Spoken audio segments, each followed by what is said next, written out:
Hi and welcome to another GC Mysteries video, where this time we are discussing the Jack the Ripper cases. So tonight and this evening it's a bit of a weird case. There's a lot of speculation now. This video is being done on Jack the Ripper. Now, he was an unidentified serial killer active in the largely impoverished areas in and around the Whitechapel district of London in 1888. Now, this, even though it happened in 1888, is still being looked at today. New things are coming out all the time about Jack the Ripper, and in fact I heard about Jack the Ripper when I was in school. You know, that's something that is in the curriculum, it's in your history, right? So you don't want to be at school listening to the history of a man that went around killing people. The weird thing about this man is he was never named. No one was ever identified. Now, in both the criminal case files and the contemporary journalistic accounts, the killer was at that time called the Whitechapel murderer, and Leather Apron. Now, attacks ascribed to Jack the Ripper typically involved female prostitutes who lived and worked in the slums of the East End of London. So we know that this man had a hate almost, or a despisal of women.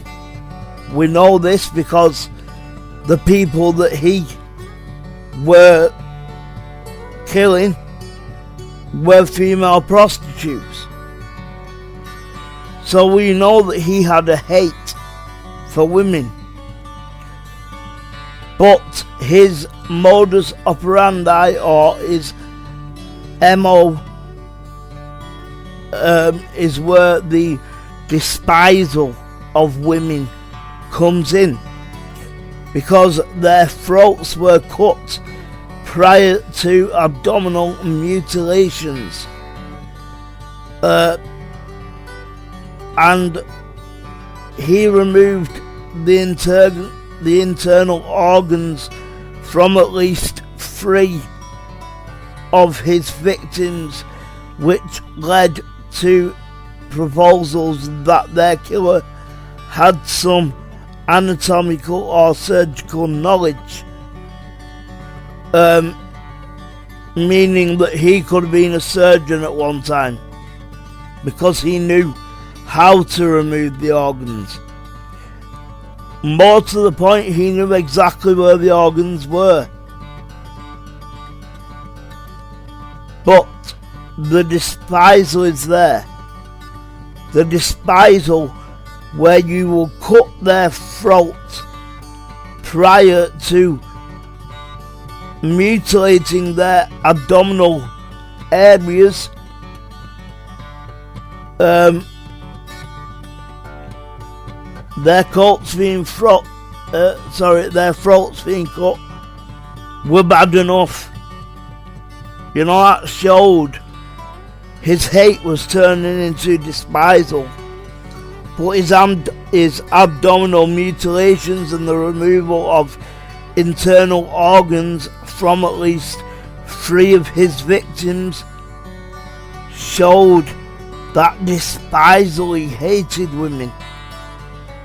He hated women. Yes, he chose prostitutes working and living in the slums of the East End of London. But I personally don't think it would have mattered if they were well kept women who had good jobs. He, to me at least,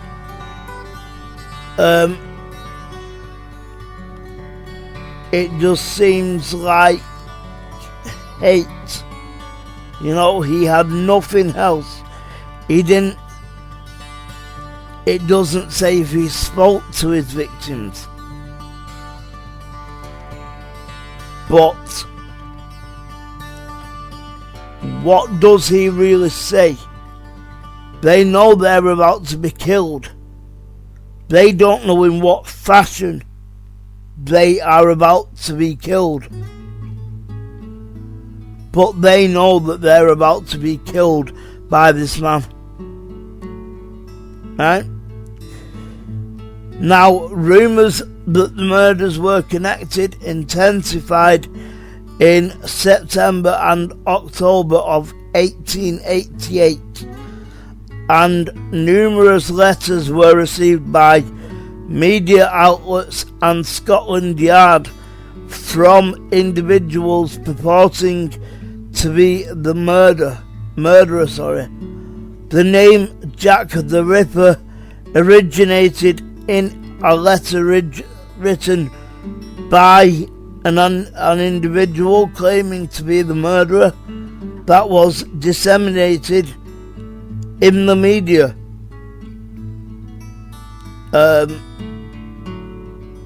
So I'm gathering, you know, Jack the Ripper became the name at that point. You know, it wasn't the Whitechapel murderer or the leather apron anymore. It was Jack the Ripper, and that name stuck.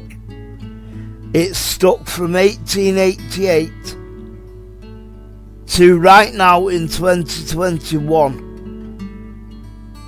That is way over 100 years, and Jack the Ripper still sticks. Jack the Ripper, when I was at school, was taught about because that was part of our history.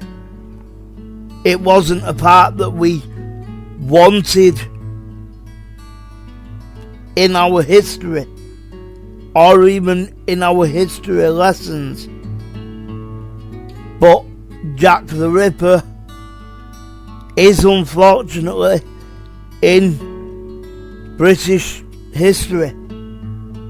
And he will be for a long time. But there's a lot of speculation about Jack the Ripper, because there's a lot talking about how it could have been an American rather than an Englishman. It could have been an American. And in fact, there were a program on not long back called American Ripper in London.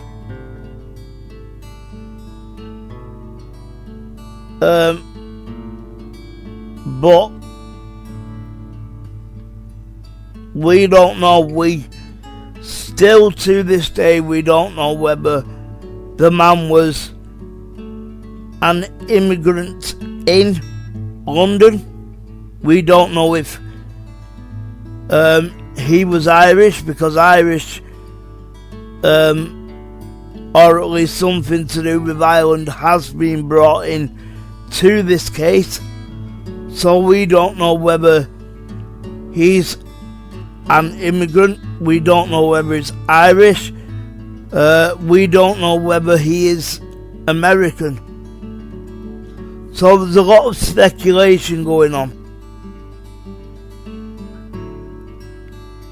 Now, the letter that stated the name Jack the Ripper was widely believed to have been a hoax and may have been written by journalists in an attempt to heighten interest in the story and increase their newspaper's circulation.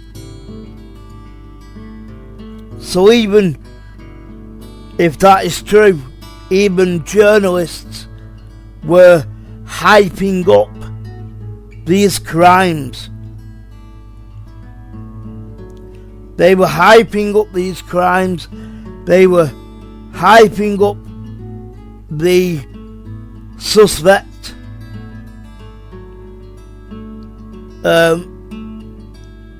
But of course it would answer why the name Jack the Ripper stuck. Because if it was a journalist that wrote that letter, surely it was his or her news outlet that got that letter first. Or it could have been the only one to receive that letter, and therefore that was the only one to give out the name Jack the Ripper. And then people started thinking about Jack the Ripper. Well, he's not been identified yet, so we don't know what he's called. So let's just call him Jack the Ripper now.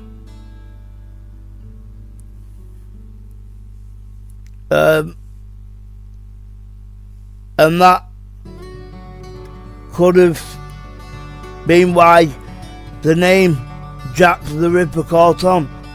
It caught on for some reason, everyone knows that.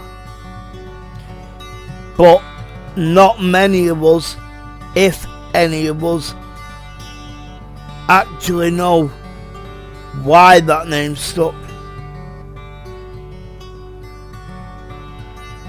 Now,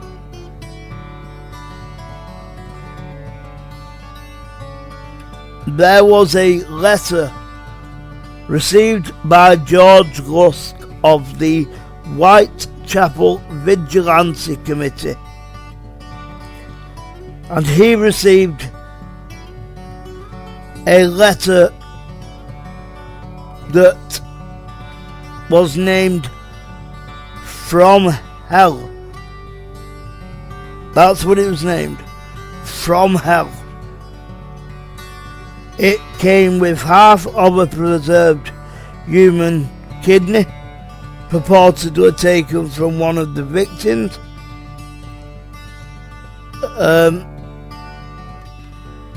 And the public came increasingly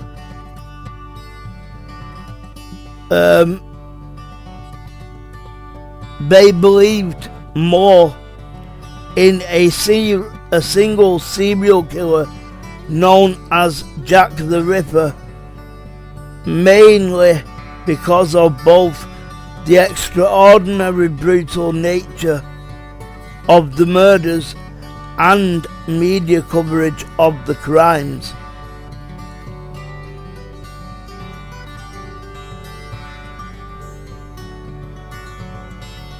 Now,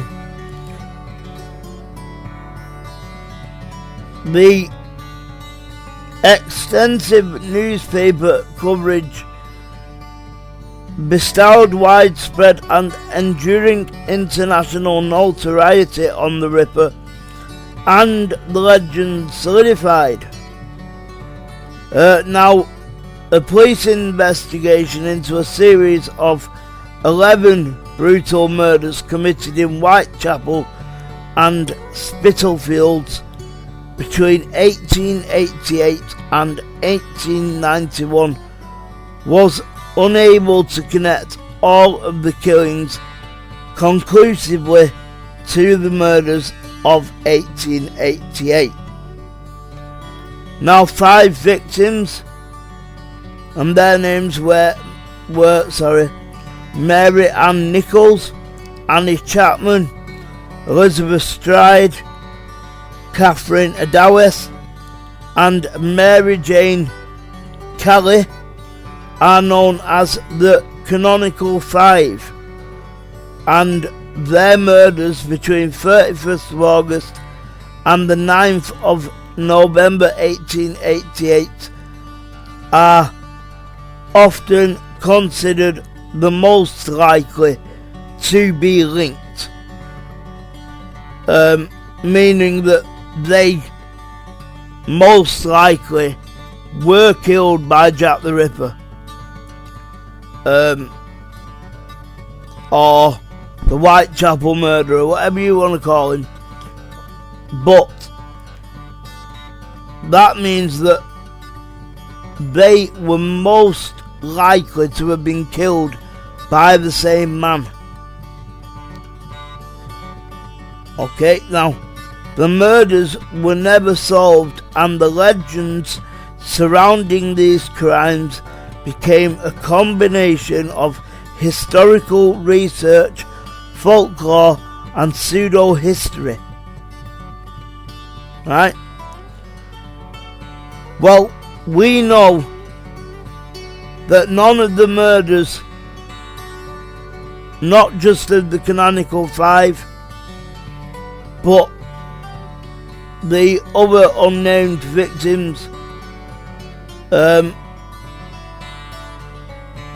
we know that their murders were never solved, because if we knew, we would have a name for Jack the Ripper. Okay? We wouldn't be sat over 100 years later looking up Jack the Ripper or hearing about Jack the Ripper. We would know who he was. We would know how he died, because quite frankly, executions in the United Kingdom back then were very, very common, and he would have been led to his death by whatever means. So we'd have known who he was, when he was convicted. We'd have known how he died, where he spent his last living days before he died, and most importantly, we would know how he died. These are things that we don't know, because none of them murders were solved. Now,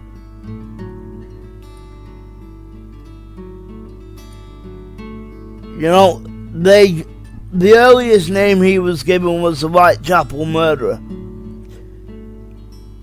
Now, at the end of October, Robert Anderson asked police surgeon Thomas Bond to give his opinion on the extent of the murder's surgical skills and knowledge. The opinion offered by Bond on the character of the Whitechapel murderer is the earliest surviving offender profile.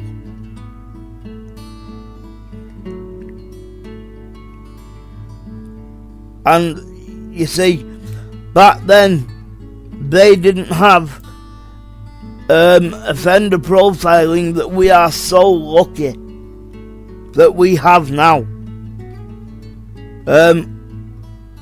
They didn't have DNA, right? So we know that fingerprints were available in the 1940s. We don't know much more about that. We know that DNA was in its infancy in the 1990s, and although it was used, it wasn't as brilliant as it is today.